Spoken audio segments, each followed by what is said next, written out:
मुझे एक कमरे में जो है ना बंद कर दिया और बंद करके मुझे फ़ौरन पहले कहा कि कपड़े उतारो सारे, और कपड़े उतार के तो वीडियो बनानी शुरू कर दी, और फिर एक पाइप सा लेकर उसे तशद्दुद शुरू कर दिया, और दूसरा जो कहने लगे कि आपकी हमने वीडियो बना ली, सारे मेरे कपड़े उतरवा के वीडियो बना के एक सफ़ेद कार्ड पे साइन कराए, वो तहरीर नहीं मुझे पढ़ने दी और कहा कि यहाँ बोलें। राइट, मेरे साथ इस वक्त मौजूद हैं इस मुल्क के माया नाज स्टार हैं नासिर मदनी साहब।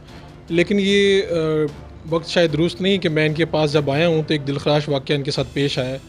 कुछ लोगों ने इनको तशद्दुद का निशाना बनाया है और मोहब्बत और प्यार बांटने वाले नासिर मदनी के साथ नामालूम अफराद ने क्या किया, इन्हीं की ज़ुबानी सुनते हैं। मदनी साहब, आप तो हमेशा हमने देखा कि हंसी मोहब्बत प्यार बांटते हैं, हुआ क्या आपके साथ?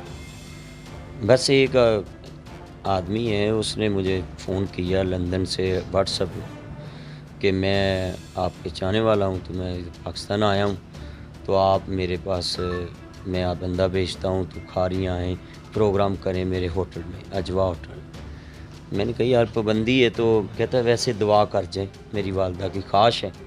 तो मैं दुआ करने उधर खाना खाया, तो मेरे दोस्त दूसरे की ख्वाहिश थी मेरे घर में आप जाएँ, तो उसने बोला कि नहीं मैं अपने घर लेकर जाऊँ। तो वो अपने घर, वो डेरा टाइप सा डिंगा रोड पे है कि बनूरियाँ गाँव है, फहारियाँ से पुल उतरता है डिंगा की तरफ, तो वहाँ बनूरियाँ गाँव में मुझे ले गए और वहाँ जाकर बिठाया, और फिर 10-15 आदमी जो है वो गन्नों वाले, और उसमें जो है ना आते ही हम पे गन्ने तान ली, मेरे ड्राइवर को दूसरे में, और साथ जो मुलाजिम था उसको तीसरे कमरे में, और मुझे एक कमरे में जो है ना बंद कर दिया, और बंद करके मुझे फ़ौरन पहले कहा कि कपड़े उतारो सारे, और कपड़े उतार के तो वीडियो बनानी शुरू कर दी, और फिर एक पाइप सा लेकर उसे तशद्दुद शुरू कर दिया। फिर एक आया तो कहता चलो अपने एडमिन को फ़ोन करो, वो मोबाइल किधर है, पासवर्ड दो सारे, तो सारे channel Nasir Madani official channel मेरा, उस पर पासवर्ड ले लिए, और नासिर मदनी आईडी है मेरी, उसके पासवर्ड ले लिए, और गन्ने तानी हुई थी जब मेरे से पासवर्ड ले रहे थे, मुझे तो याद नहीं थे, मैंने इनके इमरान और अदनान भाई मेरे साथ होते हैं, इनके नाम दिए, इनके नंबर दिए, मेरे नंबर पे ही वो कॉल करते थे, तो उनका पीछे भी किससे रब्ता था, जो वो एक्वायर करता था वो मेरे से पूछते थे, वो मैं इनसे पूछता था। आपके सामने फ़ोन आ रहे थे उनको, और फ़ोन पे इंस्ट्रक्शन ले रहे थे? इंस्ट्रक्शन ले रहे थे फ़ोन पे, और बाकायदा जब कोड आता था तो वो कहता था अभी नहीं लगा, आप दोबारा फिर लगवाओ, तो वो फिर मुझे बोलते थे, मैं फिर इनको बोलता था, फिर नया आता था, वो कुछ वक्फे के लिए ख़त्म हो जाता है, तो वो बार बार इस तरह मुझसे लेते थे। तो दो गिरोह थे, एक गिरोह आपके पास था जो तशद्दुद कर रहा था, पासवर्ड ले रहा था, और एक बाहर था एक मेरी गाड़ी की तलाशी ले रहा था, और उसमें गाड़ी में से डैशबोर्ड से मेरे सारे कीमती कागजात और एटीएम वगैरह वो तो वापस कर दिया मुझे, एटीएम आईडी कार्ड भी वापस कर दिया मुझे, तो बाकी जो पैसे थे मेरे पास तो वो भी सारे ले गए, और दूसरा जो कहने लगे कि आपकी हमने वीडियो बना ली, सारे मेरे कपड़े उतरवा के वीडियो बना के एक सफ़ेद कार्ड पे साइन कराए, वो तहरीर नहीं मुझे पढ़ने दी, और कहा कि यहाँ बोलें कि मैंने किसी के साथ ज़्यादती की है और इस वजह से इन्होंने मुझे मारा है, तो मैं इंदा अल्लाह से भी माफ़ी मांगता हूँ, इनसे भी वो वीडियो बयान रिकॉर्ड करवाया, और मुझे कहा कि अगर आपने ये काम किया, कि मीडिया से बात की या आपने कोई दरख्वास्त दी, तो हम आपको छोड़ेंगे नहीं, आपको लाहौर में शूट कर देंगे। अच्छा, मैं समझना चाह रहा हूँ, आप तो हमेशा जब भी मैंने भी आपको फ़ोन किया या आप लोगों से मुखातिब होते हैं तो आप कहते हैं मेरा सोना, मेरा मक्खन, मेरा चंद, आपके साथ किसी को क्या दुश्मनी हुई?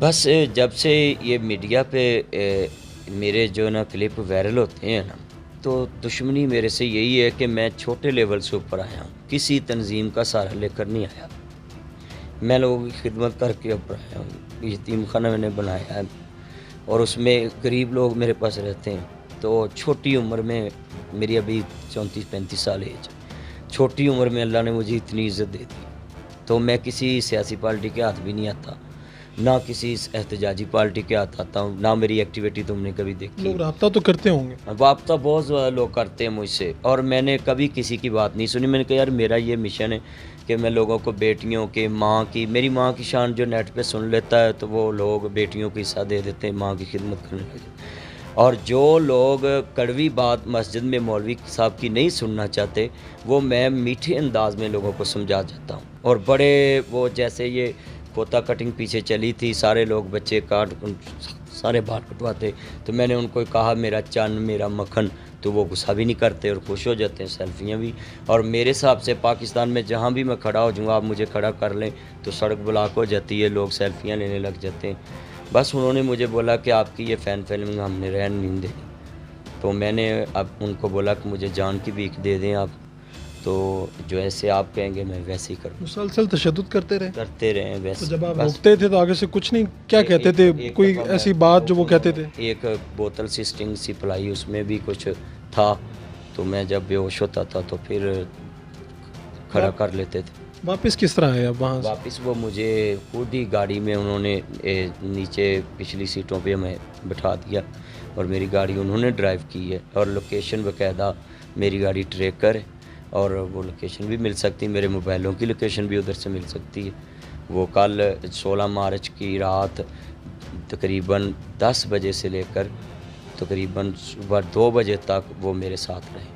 اچھا، ہم نے ابھی دیکھا پریس کانفرنس کے دوران آپ نے قمیض ہٹائی، پیچھے تو بہت سخت زخم آئے ہوئے ہیں اور ایسے لگتا ہے جیسے کسی نے بدترین تشدد کیا ہے.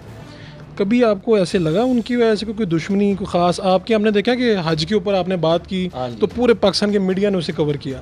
آپ نے کرونا وائرس، آپ نے جس بھی ایشو پہ بات کی تو وائرل ہوتی رہی ہیں. بس وہ کلپ جب وائرل ہوتے تھے تو مجھے مختلف کمنٹس دھمکیاں، میں نے سول سیکریٹریٹ میں درخواست دی، چیف سیکریٹری پنجاب صاحب کے پاس گئے ہم، اور وہ میرے پاس ڈائری نمبر بھی ہے. میں نے ان کو بولا کہ مجھے دھمکیاں آتی، وہ کہتے چلو اداروں سے بولتے ہیں ان کو چیک کرو، ان کو تھریڈ ہیں. تو اب مجھے کوئی کسی نے سکورٹی نہیں دی. سب سے پہلے کس سے رابطہ کیا جب آپ واپس آئے؟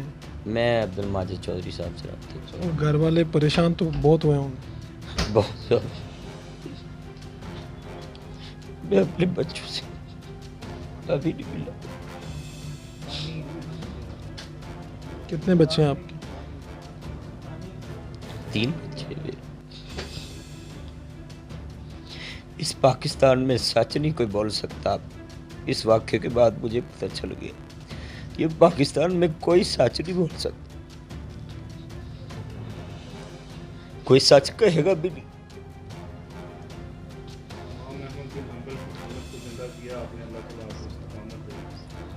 بڑا مشکل وقت ہے جو آپ پر آیا ہے.